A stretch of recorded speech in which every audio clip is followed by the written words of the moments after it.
guys, welcome back, or if you're new here, welcome. I'm Emiline, aka Winterstar Cosplay, and in this video I'm going to be teaching you all about how to prime and paint EVA foam armor. In my first video on this channel, I showed you how to add detail and interesting textures to 3 different EVA foam bracers. In this video, I'm going to be priming and painting those same bracers, showing you how to add different colors and weathering and shading with different acrylic paint. Now, we could just leave the bracers plain without adding any paint or color, anything, but that'd be kind of boring. So in this video, I'm going to be using different cheap and simple acrylic paints and brushes to show you how to paint EVA foam. It's actually all pretty simple, and I'm excited to show you how to do it.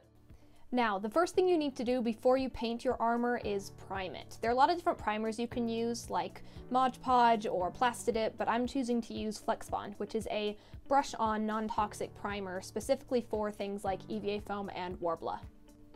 Flexbond can be pretty easily brushed on with just a normal paintbrush, and for this piece of armor I brushed on a single coat of Flexbond. It's better to do 2 to 3 layers or even 4, but I didn't have a lot of Flexbond left, so I just opted to do 1. The next thing you're going to need, of course, is acrylic paint and paint brushes. They don't have to be super high quality, but it's important to at least have something a little bit above Dollar Tree quality, as well as a paint palette and something to rinse and dry your paintbrushes in.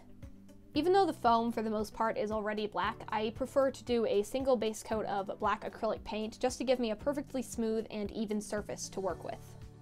After the base coat has completely dried, it's time to start adding color to it. For this bracer, since I wanted kind of an otherworldly look, I went with this Dragonfly Glaze from Folk Art. When I actually bought this paint, I had no idea what I was going to use it for, but it just looked so pretty I couldn't help myself. For most acrylic paints, this one included, if you want a smooth and even layer, you're going to need to do more than 1 coat of paint. For this one, I opted to do 3, which gave me a nice shiny result that I was happy with. Next up was to paint the borders and swirling details on top, and for this I used pure gold metallic paint, also from Folk Art. I used a smaller brush for this one since it required a lot more precision, and I went slowly and carefully to make sure I got all the tiny edges. Acrylic paint with a metallic finish tends to be a lot thinner and doesn't have as good coverage or saturation as some other paints, so again I had to do multiple layers to get a nice shiny result. For the straps for this bracer, I wanted them to look as though they were made out of painted gold leather, so I opted to use a method called dry brushing. For this method of painting, you get your paintbrush wet with paint and then wipe most of it off on a paper towel or napkin, dabbing on paint to the desired area to add kind of a less saturated but still colorful effect. After I'd let the paint dry completely, it's better to do this overnight to make sure that it's absolutely dry, it was time to start shading. I used a black acrylic paint for this, the same one that I used for the base coat, and did a dry brushing method, wiping most of the paint off of my brush beforehand to dab on shadows and more layers to the foam. For the raised gold details, I watered down a brown acrylic paint, painted it onto the layer, and then wiped most of it off with a paper towel. This gave it a slightly worn, but still shiny look. To do highlights, I mixed a white and the same metallic gold paint and got a tiny paintbrush to paint on little details along the raised edges of the bracer. This really helps add more dimension and depth to your piece. It's also a technique that I think Kamui Cosplay coined and has been using for years.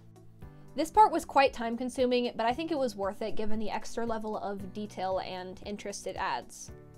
For the purple area, I used a straight white paint instead of mixing it with something else, and then wiped most of it off again, leaving just a little bit of highlight at the top raised portions. I really like how these highlights turned out, and I really think it helped complete this piece.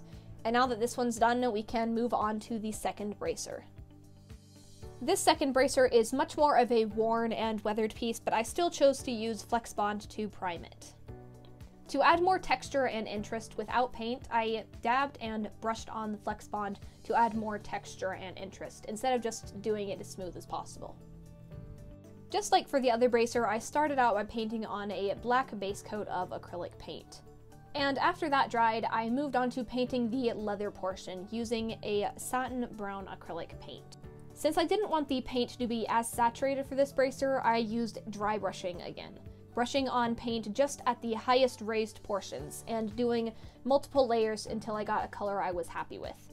I still wanted to add more shading and depth to it, however, so I got my black acrylic paint again and did dry brushing on areas that would be lower underneath and would be more likely to catch dirt, wiping off areas that were higher on top and would be more likely to rub against something.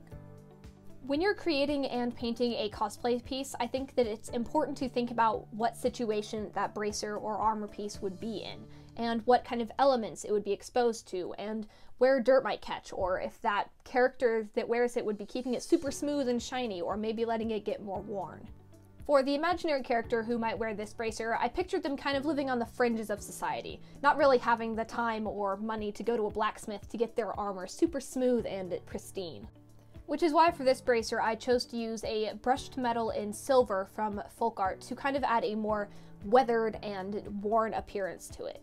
I also watered down some brown paint, brushed it on, and then wiped much of it off, creating the illusion that it had gotten pretty dirty and the wearer just couldn't be bothered to clean it properly. And after finishing up a couple more details here and there, this bracer was finished, and we can move on to priming and painting the final bracer. I tried to get my Flex Bond primer as smooth as possible for this one since I wanted it to look like very shiny and finished knight's armor. Since I used gray high-density foam as well as my usual low-density black foam for this build, it was even more important to add a black base coat to give me an even, smooth surface to work with. For this bracer, I actually used the same brushed metal silver that I used for the previous one, but instead of doing it a single layer super rough and messy, I did 3 layers of silver paint to give me a super smooth, shiny finish. It's actually pretty amazing the difference a few more layers of paint can give to a piece of armor. For the shading and weathering for this piece of armor, I took black paint and watered it down quite a bit until it was pretty runny. Then I brushed it on carefully into the corners and edges of the bracer, using a paper towel to smooth it out and create a nice gradient effect into the rest of the silver. I also got a tiny paintbrush wet and used that to smooth it out even more, using a paper towel to make it as smooth as possible. After that first layer had dried some, I went back and added more shading and depth with more black paint in the very corners and edges, adding a little bit more shadow and dimension to the armor piece.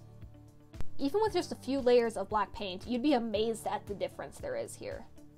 I also added a bit more black paint on the very edges on the outside of the bracer, just to make the whole piece look very uniform.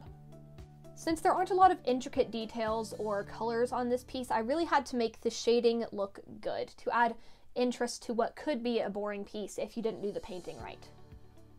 After I did the main layers of shadows and weathering, I went back with a little bit of wet paint, a little bit of dry brushing to add even more dimension and shading. I wanted there to look like there was lots of layers, so it looked like a really finished piece.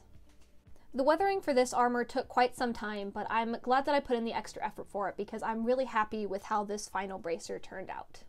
So, I hope you guys enjoyed that video and you learned lots of cool new ways to add paint to EVA foam. If you want to practice making and painting EVA foam armor without going through all the trouble of patterning it, I actually do have patterns for all 3 of the bases for the bracers I just painted, which are available in my Etsy shop, so I'll just link those below for you guys. If you liked this video, be sure to like and subscribe and hit that bell icon, you know, all the things YouTubers are supposed to say, and I will see you guys next Friday.